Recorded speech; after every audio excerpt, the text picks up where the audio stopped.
The prodigal son returns to the Paul Farrington show. Jordan Love, after having a little hiatus there, has come back, stormed back, really. Got us to 2,000 subscribers. Remember, he was the guy who really helped us launch in the beginning of this football season. A few of his videos after, I believe, the Bears game to open the season. And who was week 2 for Green Bay? Who did they beat in week 2? Was that the Falcons game? No, they lost to Atlanta week 3. Right? The Saints. It was that 1-point Saints game. No, that was later. That was later. Maybe week 2. I can't remember who the Packers beat. Well, the Packers season started beating Bears, losing to Falcons, beating Saints. Oh, maybe that's it. Okay, I'm thinking week 2 was Falcons. But anyway, regardless, Jordan Love carried this channel for a while.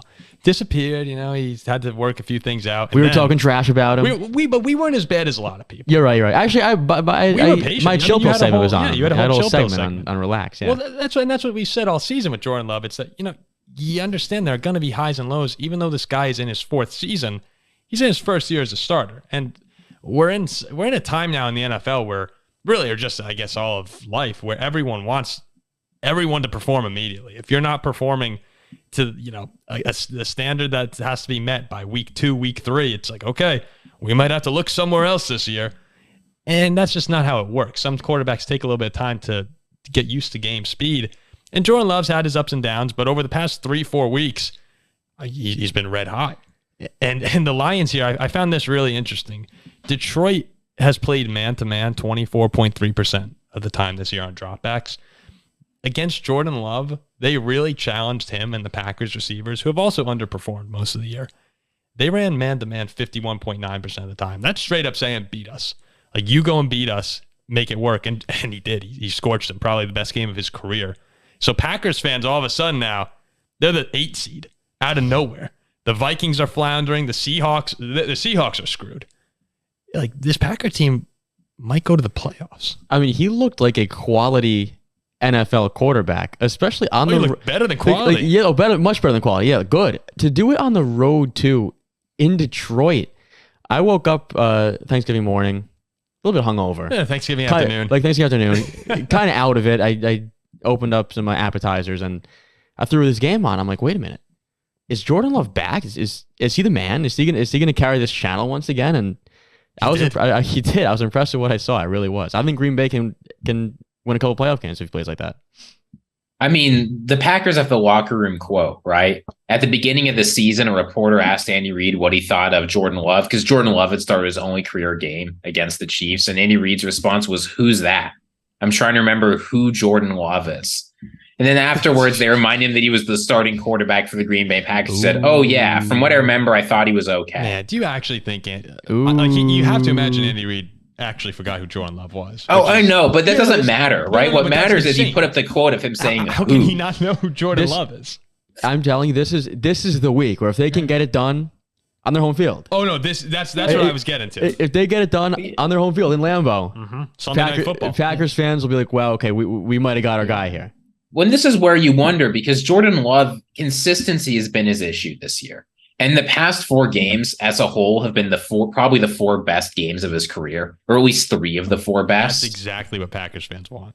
Yeah, so you're going to play at home in cold weather with a little bit of sleet, one of the best defenses in the NFL, right? 3rd in yards allowed, 4th in points allowed. If Jordan Love can put up a good performance, my confidence in him goes up quite a bit, because now you're talking about a 5-game sample size where he's looked pretty good. And it's very important, too. You just brought this up, Paul, that he's playing. We've said this throughout the show, that week by week, just develop, get better, get better. It's very important that he is now playing much improved football as the season has gone on. I'd rather that than see him start off super hot and then tank. He's starting to look very, very solid week after week now. Well, it's a little similar to Justin Fields here, where there's more pressure. Fields is probably not going to be the Bears quarterback next season, but these next 6 games, Jordan Love is auditioning to be the Packers quarterback for next season, to have real faith. Green Bay will probably stick with them, but your remaining schedule after this is you got the Giants, the Buccaneers, the Panthers, the Vikings, and then I believe you end with Chicago. Yeah. That is not that bad. And when you're sitting at 5 and 6 here, listen to what Seattle has. Seattle, who you're a game behind, goes to Dallas, goes to San Francisco, hosts Philadelphia, goes to Tennessee, hosts the Steelers, and goes to Arizona. I mean, they're dead. Like, goodbye. See you later, Seattle. Gino, DK, Pete, all you, like, they're done. Green Bay, the Rams are there too. I think Green Bay actually is in a spot where they're probably going to get the 7 seed. Yeah, I would take Green Bay over Seattle right now. Easily. And the Vikings are, they got their own issues. So between the Vikings, Packers, and Rams, my picks at the moment are probably Green Bay and Minnesota. But that's unfathomable from where we were 4 weeks ago. Yeah, I mean, to talk about the Packers, the Texans, and the Broncos now the way we are is pretty crazy after the start of the season. The last 3 night games at Lambeau, including this one, so it would be Packers, Chiefs. Were the other 2 both Lions? Is there another at Lambeau night game that you can think of? Lions destroyed them. And the Lions broke their hearts last game of the season. Yeah. I think those are the last 2 night games at Lambeau. So the last time Packers fans have been in that stadium in a primetime setting, they've sort of had their hearts ripped out. I mean, it's gonna be cold. It's gonna be loud. It's gonna be cold and it's gonna be loud. This is the most excited the Packers fans have been since week 3. Yeah, or really maybe a long time. I mean, this is gonna be a great chance for the Packers to prove their worth here. I would not pick against Kansas City though. Me neither. They seem to make it happen when they need to. I'm gonna take the Chiefs in this game, but it'll be fun. Like Lambeau Field, Sunday Night Football. It doesn't really get better than that, especially around Christmas time too. Oh yeah.